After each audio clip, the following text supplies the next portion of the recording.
Hello, வணக்கம். நம்ம இன்னைக்கு வந்து ஆவக்காய் ஊறுகாய் பார்க்க போகிறோம். ஆவக்காய் ஊறுகாய் வந்து அந்த குண்டு மாங்காய் வந்து எனக்கு கிடைக்கலன்னு இல்லை, தேடினா கிடைக்கும். இருந்தாலும் எனக்கு இந்த ஒட்டு மாங்காய் இருக்கு பார்த்தீங்களா, அது நல்லா ஃப்ரெஷ்ஷாக தோப்புலேருந்து எனக்கு கிடச்சிச்சு. இதில் ஆவக்காய் ஊறுகாய் வந்து இதில் செஞ்சு பார்த்தா என்ன அப்படின்னு சொல்லிட்டு சும்மா ஒரு செஞ்சு பார்ப்போம். செஞ்சு பார்த்துட்டு எப்படி இருக்குன்னு நான் சொல்கிறேன். நீங்கள் குண்டு மாங்காய் ஆவக்காய் ஊறுகாய் அதுக்குன்னே இருக்கிற மாங்காய் வாங்கினீங்கன்னா அதில் புளிப்பு ஜாஸ்தியாக இருக்கும், நல்லா நறுக்கு நறுக்குன்னு இருக்கும். ஒட்டு மாங்காயில் வந்து இன்ன வரைக்கும் பண்ணது கிடையாது. இருந்தாலும் ஃபர்ஸ்ட் டைம் வந்து நான் சும்மா ட்ரை பண்ணுறேன். இது வந்து நல்லா ஃப்ரெஷ்ஷாக கிடச்சிச்சு எனக்கு. அதனால நான் வந்து இந்த மாங்காயில் செஞ்சு பார்க்க போகிறேன். எப்படி இருக்குது என்னன்னு சொல்லிட்டு நான் உங்களுக்கு செஞ்சதும் சொல்கிறேன். எத்தனை நாள் தாங்குது அப்படின்னு சொல்லிட்டு நம்ம பார்க்கலாம். ஆனால் இதில் ஒன்று நீங்கள் பார்த்துக்கோங்க, கீழே விழுந்து அடிப்பட்ட மாங்காய், இந்த மாதிரி பழுத்த மாங்காய் அந்த மாதிரிலாம் எடுக்காமல் நல்ல நெத்தாக இருக்கிற மாதிரி நல்ல காயாக, நல்ல காம்போடு இருக்கிற மாதிரி நல்ல காயாக பார்த்து நீங்கள் வாங்கிக்கோங்க. ஸோ இன்னைக்கு ஆவக்காய் ஊறுகாய் தான் பார்க்க போகிறோம். ஒட்டு மாங்காய் என்னென்ன வேணும்னு பார்த்தீங்கன்னா, மாங்காய் நான் 2 கிலோ மாங்காய் எடுத்திருக்கேன். உங்களுக்கு அளவு எல்லாமே டிஸ்கிரிப்ஷன்லேயே கொடுத்துட்றேன். எப்போவும் ஆவக்காய் போட என்னென்ன தேவையோ அதுதான் நம்மளுக்கு தேவை. நம்ம வந்து கட் பண்ணிவிட்டு கப்பு அளவு பார்க்கணும். அப்போ தான் உங்களுக்கு வந்து கரெக்டான அளவு தெரியும். நான் வந்து இப்போ வந்து கிராம் கணக்கில் எடுத்து வச்சுருக்கேன். நான் கப்பு அளவும் நான் அப்புறமா கட் பண்ண பிறகு சொல்கிறேன். நான் வந்து 2 கிலோ மாங்காய் எடுத்திருக்கேன். 2 கிலோ மாங்காவுக்கு 200 கிராம் கடுகு, இது வந்து மிக்சியில் போட்டு பொடிச்சுக்கணும். 200 கிராம் உப்பு, இதையும் மிக்சியில் போட்டு பொடிச்சுக்கணும். குண்டு மாங்காவாக இருந்தாக்கா 1 கிலோவுக்கு 200 கிராம் மிளகாத்தூள் போடணும். நான் 2 கிலோவுக்கு 300 கிராம் தான் எடுத்திருக்கேன். ஏன்னா இந்த மாங்காய் வந்து ஒட்டு மாங்காய், அதில் புளிப்பு கம்மியாக இருக்கும். அதனால 300 கிராம் மிளகாத்தூள், 100 கிராம் கொண்டக்கடலை, பூண்டு வந்து 50 கிராம். கொண்டக்கடலையும் பூண்டு வந்து உங்களுக்கு வேணும்னா போட்டுக்கோங்க, அது வந்து போடணும்னு அவசியம் கிடையாது. அதே மாதிரி வெந்தயம் வந்து ஒரே ஒரு டேபிள் ஸ்பூன் 20 கிராம் எடுத்திருக்கேன். 2 கிலோவுக்கு 1 கிலோவுக்கு 10 கிராம். நான் டிஸ்கிரிப்ஷனில் வந்து 1 கிலோவுக்கு எவ்வளோ வேணுமோ அந்த அளவு மட்டும் கொடுக்குறேன். நீங்கள் வந்து மல்டிபிள் பண்ணிக்கோங்க. இந்த வெந்தயத்தை வந்து நம்ம எதுவுமே பண்ண வேண்டாம். கடுகு வெந்தயம்லாம் நம்ம வெயிலில் காய வச்சு அதுக்கப்புறம் சேர்க்கறது நல்லது. நான் ஆல்ரெடி காய வச்சு தான் வச்சுருக்கேன். மற்றது வந்து மிளகாத்தூள் வந்து 1 டேபிள் ஸ்பூன். நல்லெண்ணெய் வந்து நான் 1/2 லிட்டர் எடுத்திருக்கேன் 2 கிலோவுக்கு. பத்தலினாக்கா நம்ம போட்டுக்கலாம், கலந்தால் தான் தெரியும் எவ்வளோ எண்ணெய் வேணும் அப்படின்னு சொல்லிட்டு. ஆனால் கண்டிப்பாக 1/2 லிட்டர் எண்ணெய் வேணும். 1 கிலோவுக்கு வந்து 1/4 லிட்டர் எண்ணெய் வந்து கண்டிப்பாக தேவைப்படும். அவ்வளோதான். ஃபர்ஸ்ட் வந்து இதை கட் பண்ணிக்கலாம். ஆக்சுவலி வந்து நீங்கள் குண்டு மாங்காய்லாம் நம்ம வீட்டில் கட் பண்ண முடியாது, கடையில் கொடுத்து தான் கட் பண்ணிட்டு வரணும். இது ஒட்டு மாங்கான்றதுனால வீட்லேயே ஈஸியாக கட் பண்ணிக்கலாம். அதே மாதிரி நான் ரொம்ப பெரிய துண்டாவும் போட போகிறதில்ல. கொஞ்சம் சின்ன சின்ன பீஸாக இருந்துச்சுனாக்கா உங்களுக்கு சீக்கிரமும் ஊறிடும், எடுத்து சாப்பிட்றப்பையும் வேஸ்ட் ஆகாது. சின்ன பீஸ் மட்டும் எடுத்து வச்சு நம்ம சாப்பிட்டுக்கலாம். அதனால சின்ன சின்ன துண்டாக தான் போட போகிறேன். எப்படி செய்யுதுன்னு சொல்லிட்டு பார்க்கலாம்.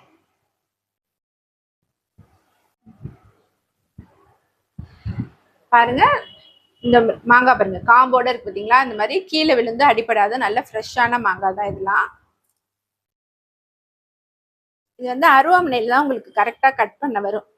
கத்தியிலன்னா கொஞ்சம் கோணமானலாம் வரும். அதனால தான் நான் அருவாமனையில் வச்சு கட் பண்ணிட்டு இருக்கேன். அதான் கீழே உட்காந்துருக்கேன். குண்டு மாங்காய் வந்து நம்ம இப்படி அருவாமனையெல்லாம் வெட்ட முடியாது, அதுக்கெல்லாம் அருவா வச்சு கட்டை வச்சு வெட்டணும்.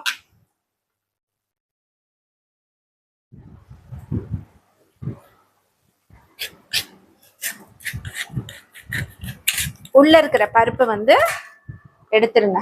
பருப்பை எடுத்துட்டு இந்த ஓடு இருக்கு பார்த்தீங்களா, அது வந்து இருந்தால் பரவாயில்ல, அது இருந்தால் நல்லா தான் இருக்கும். சப்போஸ் அதை எடுக்க முடிஞ்சா கூட எடுத்துருங்க, ஒன்றும் பிரச்சனை இல்லை. ஆனால் அந்த ஓட்டோட இருந்தால் தான் உங்களுக்கு டேஸ்ட் நல்லாயிருக்கும். உள்ள பெரிய சைஸாக போட்டுக்கிறேன்.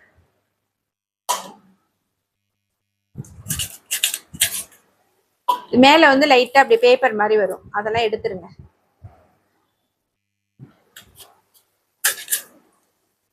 இந்த மாதிரி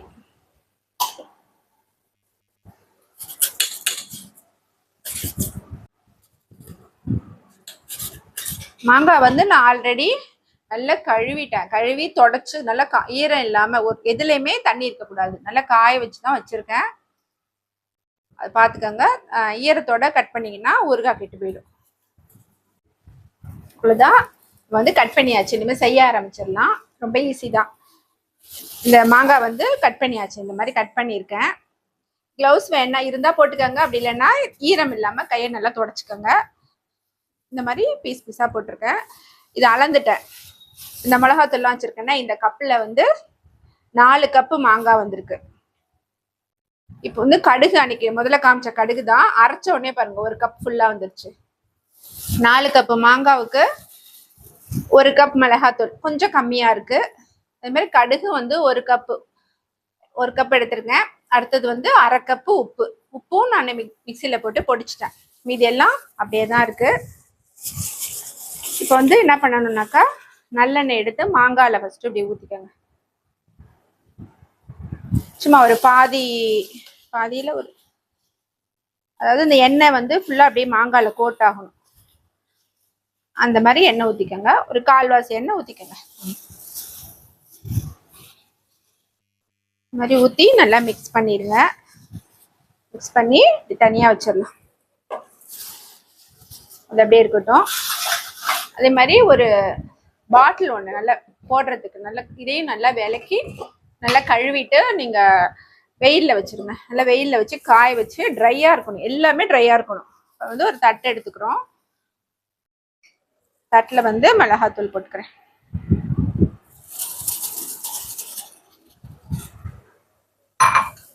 எண்ணெயும் கிட்டத்தட்ட இதுல 1/2 லிட்டர் எண்ணெய் ஊத்தினோம்னாக்கா 1 கப்ல இருந்து 1.25 கப்பு வரைக்கும் வரும். கடுகு பொடி,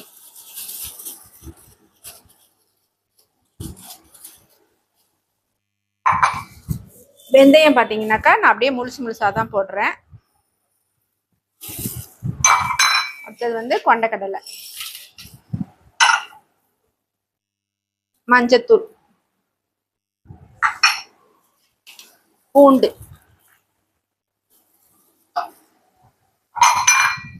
கடைசியில உப்பு.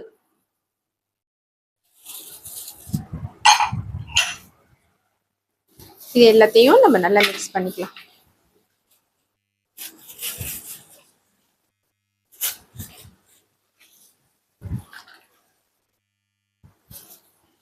இது கையெல்லாம் கொஞ்சம் எரியும், அதனாலதான் வச்சிருக்கேன். இது வந்து மிளகாத்தூள் வந்து வீட்டுல அரைச்சதுதான். கொஞ்சம் காரமும் கொஞ்சம் கூட தான் இருக்கும். எல்லாத்தையும் நம்ம நல்லா மிக்ஸ் பண்ணிக்கணும். மிக்ஸ் பண்ணிட்டு இப்ப நம்ம எண்ணெய் ஊத்திக்கணும்.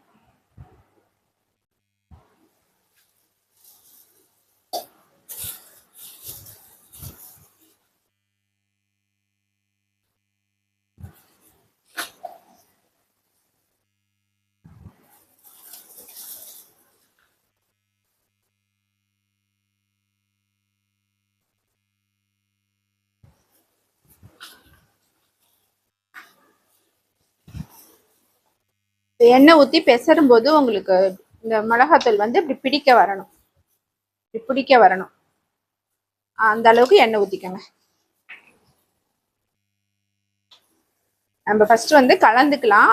2-3 நாள் கழிச்சு ஊறின பிறகு டேஸ்ட் பார்த்துட்டு அதுக்கப்புறம் உப்பு மிளகாத்தூள்லாம் பத்தலைன்னா சேர்த்துக்கலாம். அதனால ஒண்ணும் கிடையாது. ஏன்னா ஒரு மாங்காவும் ஒரு மாதிரி இருக்கும். புளிக்கும், ஒரு சிலது இனிக்கும். பாருங்க இந்த மாதிரி இருக்கணும். பிடிச்சா பிடிக்க வருது பார்த்தீங்களா? வந்து எண்ணெயும் பார்த்தீங்கன்னாக்கா இவ்வளவு மிச்சம் இருக்குது. இதுவும் நம்ம 2 நாள் கழிச்சு எண்ணெய் பத்தலைன்னா நம்ம ஊத்திக்கலாம். கிட்டத்தட்ட ஒரு 400 கிராம் எண்ணெய் ஊத்திருக்கோம். 1 கப் எண்ணெய் கணக்கு வச்சுக்கோங்க.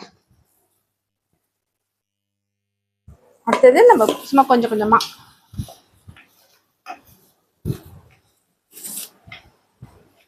மாங்காய் போட்டு இதை இப்படி பெரட்டி உள்ள போட்டுற வேண்டியதான். கீழே தட்டி வச்சுக்கிறேன். கீழே செஞ்சோம். ஃபேன் காத்துக்கு எல்லாம் பறக்குது.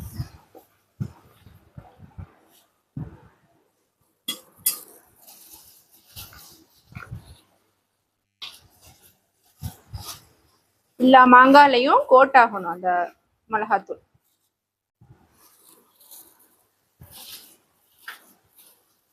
அதனாலதான் இந்த மாதிரி பண்ணிட்டு இருக்கோம். நீங்க ஒன்னா போட்டு குலுக்குனீங்கன்னாக்கா அந்த அளவுக்கு கோட் ஆகாது.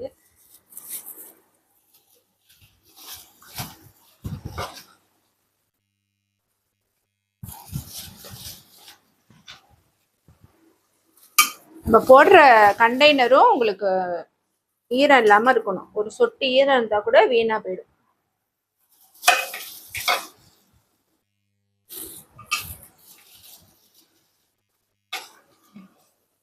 வந்து இந்த மீதி மாங்காயும் இப்போ சேர்த்துக்கலாம்.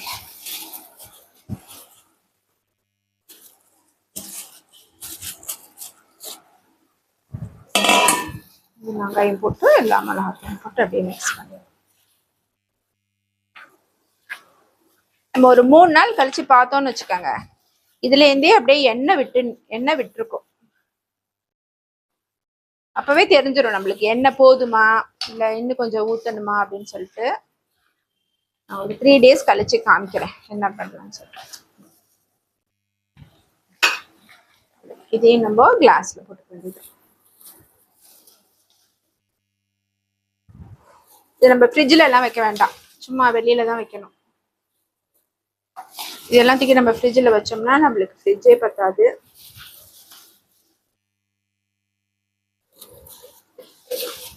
இது வந்து எங்க அம்மாவோட ஃப்ரெண்டு தான் எனக்கு சொல்லி கொடுத்தாங்க. அவங்க வந்து தெலுங்குக்காரங்க, தமிழ்நாட்டில் தான் இருந்தாங்க, ஆனா அவங்க தெலுங்கு தான் பேசுவாங்க.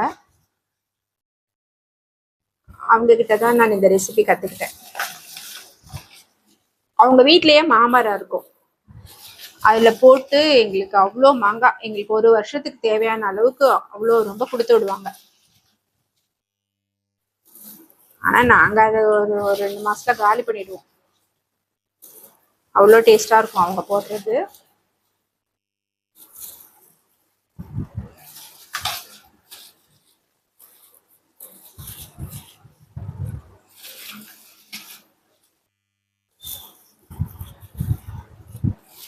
இது வந்து போட்டுட்டு நம்ம மூடி வச்சிடலாம். நல்லாவே மூடி வச்சிடலாம், ஏர் டைட்டாவே மூடி வச்சிடலாம். இது நம்ம வடுமாங்காய் மாதிரி துணி கட்டி வைக்கணும் அப்படின்னா அவசியம் கிடையாது.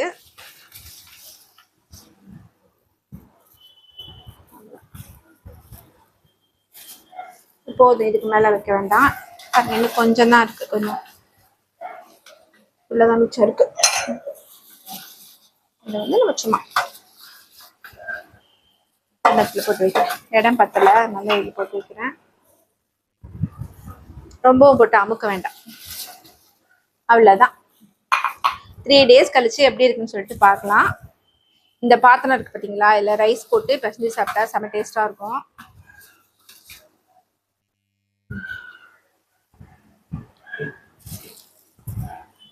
அவ்வளவுதான், நம்ம ஆவக்காய் ஊறுகாய் வந்து போட்டாச்சு. 3 days ஆயிடுச்சு. இப்ப பாருங்க, டெய்லி ஒரு வாட்டி கலந்து விட்டுட்டு இருந்தேன். இப்போ வந்து பாருங்க எப்படி இருக்குன்னு சொல்லிட்டு, லைட்டா ஆயில் வெளியில வந்திருக்கா. டெய்லி ஒரு வாட்டி மட்டும் கலந்து விட்டுட்டு இருந்தேன். சண்டே அன்னைக்கு போட்டோம், இன்னைக்கு வந்து வெட்னஸ்டே.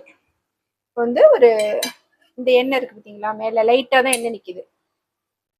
இந்த எண்ணெய் வந்து பத்தாது. நான் ஏற்கனவே சொன்னேன்ல 1/2 லிட்டர் எண்ணெய் வேணும்னு சொல்லிட்டு, மீதி எண்ணெய் வந்து அப்படியே தான் இருக்கு. இதை வந்து நம்ம இதில் ஊத்திடலாம்.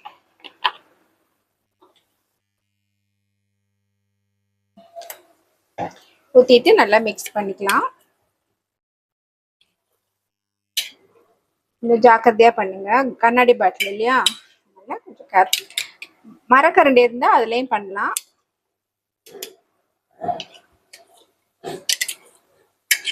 அது நம்ம போட்டப்போ இந்த பாட்டில் ஃபுல்லா இருந்தது இல்ல, எப்படி அமுங்கிருச்சு பாருங்க. அமுங்கி இப்ப வந்து 2/3 தான் இருக்கு, 1/3 வந்து அப்படியே ஊறி உள்ள போயிடுச்சு, அப்படியே அமுங்கிருச்சு.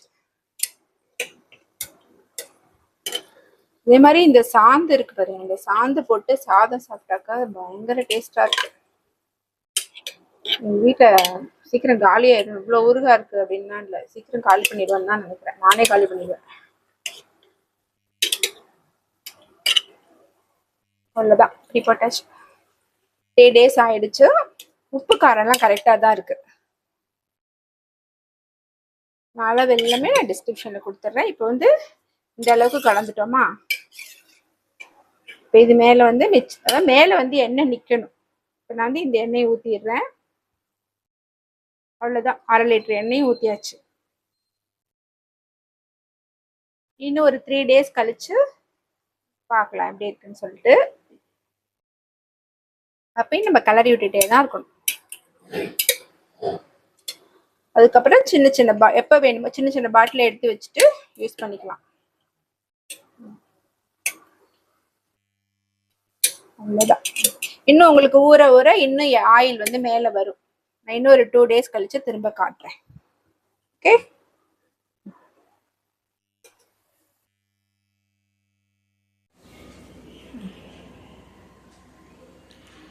2 நாள் ஆயிடுச்சு எண்ணெய் ஊற்றி. இப்போ எப்படி இருக்குன்னு சொல்லி பார்க்கலாம். சரிங்களா, மேலே எப்படி எண்ணெய் நிற்கிதா?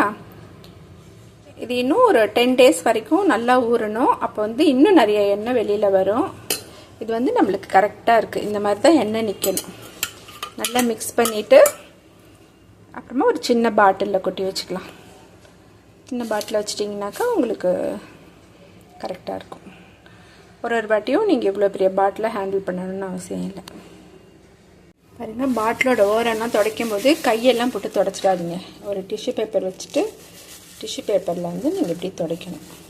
கையெல்லாம் வச்சு துடைச்சிங்கனாக்கா ஊறுகாய் வந்து வீணாக போயிடும். கை படக்கூடாது, தண்ணி படக்கூடாது. இது எண்ணெய் எப்படி இருக்குது பார்த்தீங்களா? இன்னும் நாள் ஆக ஆக அப்படியே மேலே வந்து நிற்கும். அப்போ தான் ஊறுகாய் வந்து கிட்டு போகாமல் இருக்கும். இது வந்து எங்கள் ஃப்ரெண்டுக்கு கொடுக்கறதுக்காக எடுத்து வச்சுருக்கேன். இதுவும் எல்லாருக்கும் கொடுத்துட்டு திரும்பி செகண்ட் இது போடணும். பயங்கர டேஸ்ட்டாக இருக்குது. கண்டிப்பாக செஞ்சு பாருங்கள். அதே இந்த தொக்கை சாதத்தில் போட்டு சாப்பிட்டிங்கன்னா சாப்பிட்டுட்டே இருக்கலாம். அவ்வளோ நல்லாயிருக்கு. சீசன் போகிறதுக்குள்ளே, அதாவது பழம் வந்துடும், செங்காயெல்லாம் வந்துடுச்சுனாக்கா நல்லா இருக்காது. ஸோ சீசன் போகிறதுக்குள்ளே கண்டிப்பாக செஞ்சு பாருங்கள். நான் சொன்ன அளவே யூஸ் பண்ணுங்கள். உப்பெல்லாம் கண்டிப்பாக கம்மி பண்ணிடாதீங்க. அப்புறம் ஊறுகாய் கெட்டு போயிடும். உப்பும் எண்ணெயும் தான் இதை சேவ் பண்ணுறது. காரம் வேணால் உங்களுக்கு தகுந்த மாதிரி கொஞ்சம் குறைச்சிக்கோங்க. புளிப்பு மாங்காயாக இருந்தால் நான் சொன்ன அளவை விட கொஞ்சம் கூட போட்டுக்கோங்க. அவ்வளோதான். பாருங்கள், உங்கள்கிட்ட பேசிகிட்டே இருக்கிறதுக்குள்ளே எப்படி எண்ணெய் ஊறி மேலே வருது பார்த்தீங்களா? அவ்வளோதான். தேங்க்யூ.